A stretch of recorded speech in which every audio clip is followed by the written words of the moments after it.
Hey guys, welcome back to For the Record. This is the 8th edition of the podcast for this year.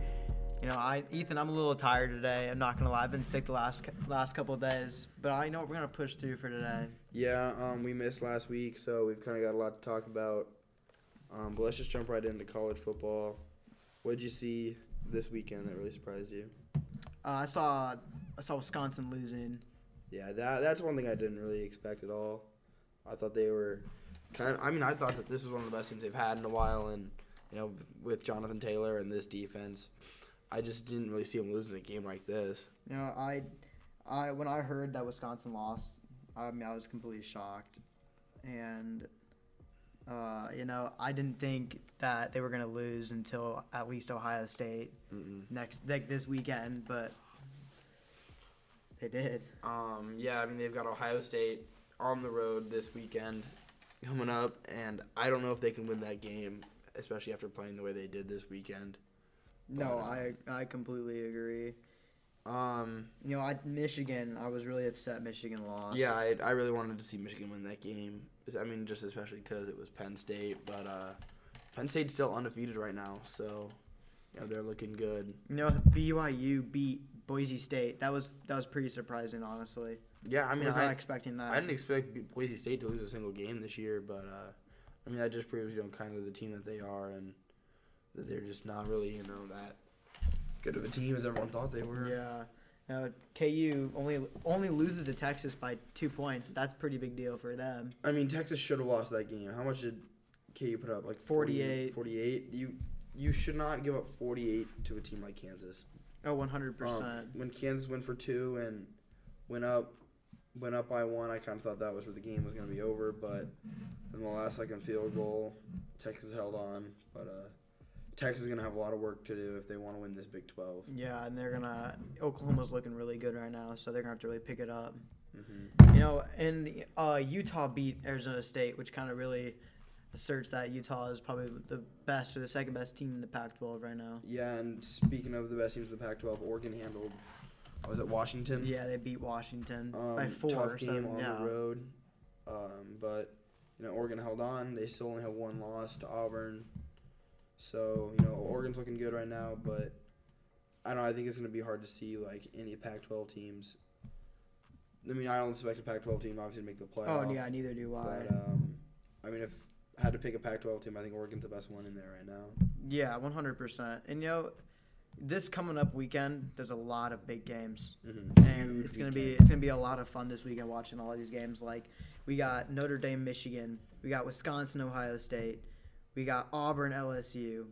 Penn State, Michigan State will be a pretty good game, I think. Mm-hmm. All these games are going to be so much fun to watch. Oregon, Washington State should be a pretty good one. Yeah. What's your favorite out of all these games this weekend?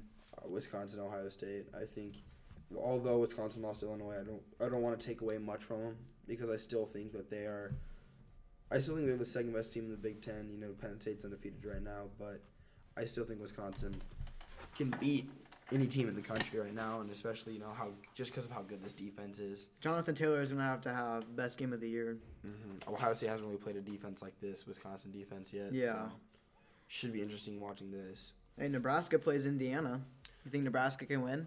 At first I was thinking that they should, but now without Maurice Washington, and I'm hearing that Wandale was in street clothes yesterday, no practice, that we have nothing in the backfield right now. So I expect Martinez going to be back? We don't know. We kind of expect him to play, but I'm not too sure if it's going to be him. And so without our two of our running backs and maybe even our QB, it's going to be tough to go play a team like Indiana who. Ethan, what happened to Nebraska being a 2-loss team this year? Remember we talked about it. You said you had really high expectations for this team.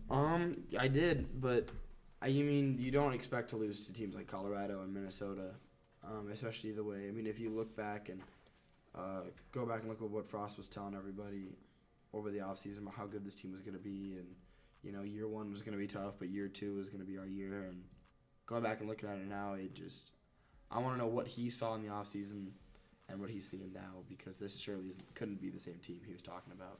Yeah, that's seriously, because I don't know what happened to Martinez. I don't know why the defense is playing like trash. I just don't understand. Yeah, it's tough out here. But So who you gonna pick for the Notre Dame Michigan game? I'm gonna pick Notre Dame to win this one. I know Michigan's favored, at home. I don't understand why. No, Michigan, when the week began, they were favored by about 6. The spread's down to 1. Mm-hmm. It's going down every day. It's going down. I don't even know why they're favored.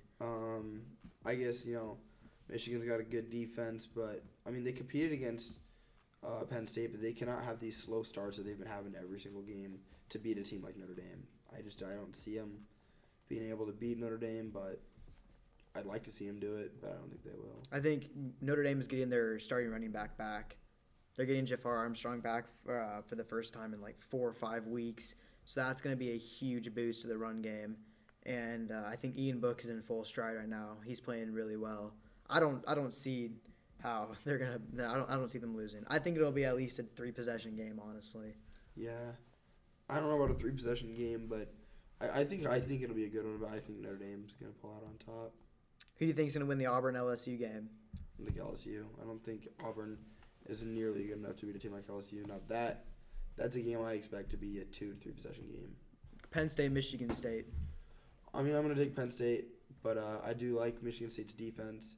I think it's going to be a challenge for Penn State, but I definitely think Penn State's going to be able to pull out on top. Yeah, and that's basically it for college football this week. There's really nothing else. Oh, Clemson moved down to number 4. I thought that was really interesting. They've been dominating. I guess they don't really have any wins, but like they are on a very good win streak right now. They haven't lost. They've been dominating.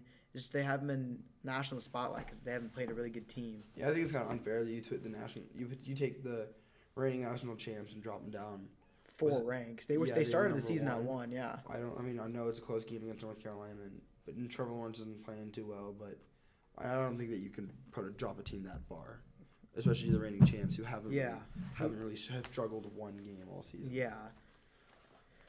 Well, that'll be really interesting to see this weekend. So the NBA tipped off They last did. night. Lakers versus Clippers. Yeah, the Clippers won that one without Paul George, but I mean, I still think the Lakers are the better team all around.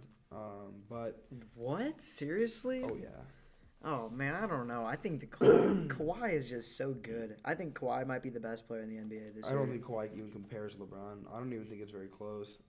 I mean, Kawhi dropped 30 on LeBron last night. He did. LeBron only had like 18 points. LeBron played. I mean, LeBron played all right. He had 18. Was it 18, 8 and 9 or? But Danny Green stepped up, and it's. I think the thing for the Lakers is going to be these role players that they have stepping up into big positions. Like Avery Bradley's going to be big this year. Danny Green's going to be big this year. Dwight Howard's going to have to be big this year. Yeah, he's gonna. Did you see Patrick Beverly and Anthony Davis do like a little tip-off thing? Yeah, I did not see that. Oh, it was funny. Like Patrick Beverly went up to do like the tip against Anthony Davis. He almost won.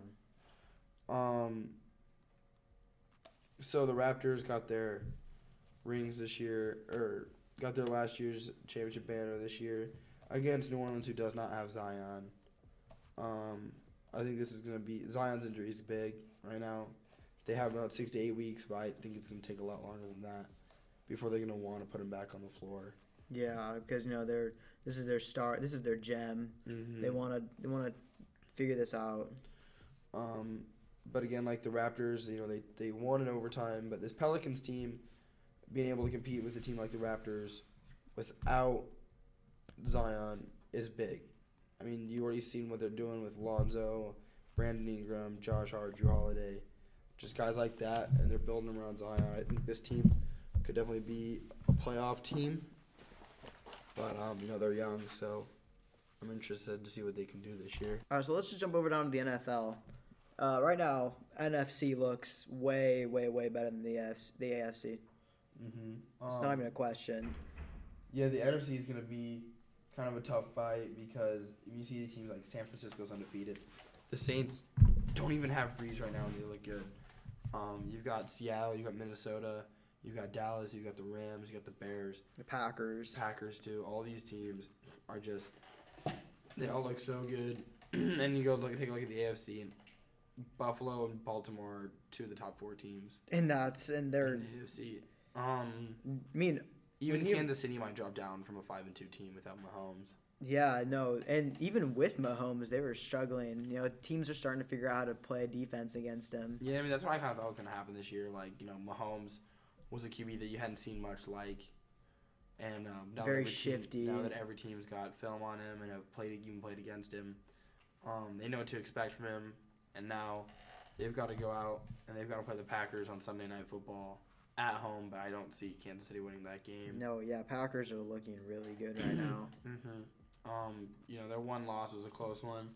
They could very well be undefeated right now. Aaron Rodgers is playing ball. But we're in to see an interesting NFC playoff. Yeah, NFC North is probably the best division right now in the NFL. Oh, most definitely.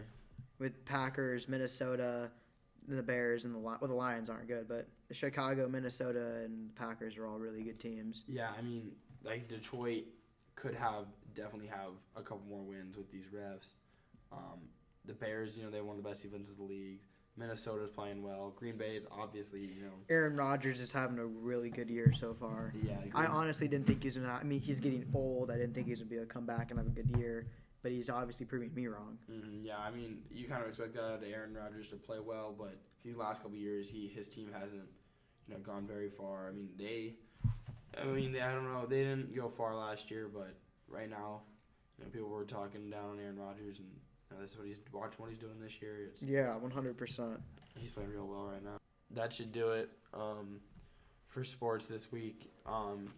Prep plays Elkhorn South at Berg. Going to be a big game at Elkhorn South, only a 2-loss team, so we need this win right here. We're just going to go out, get loud, support the boys.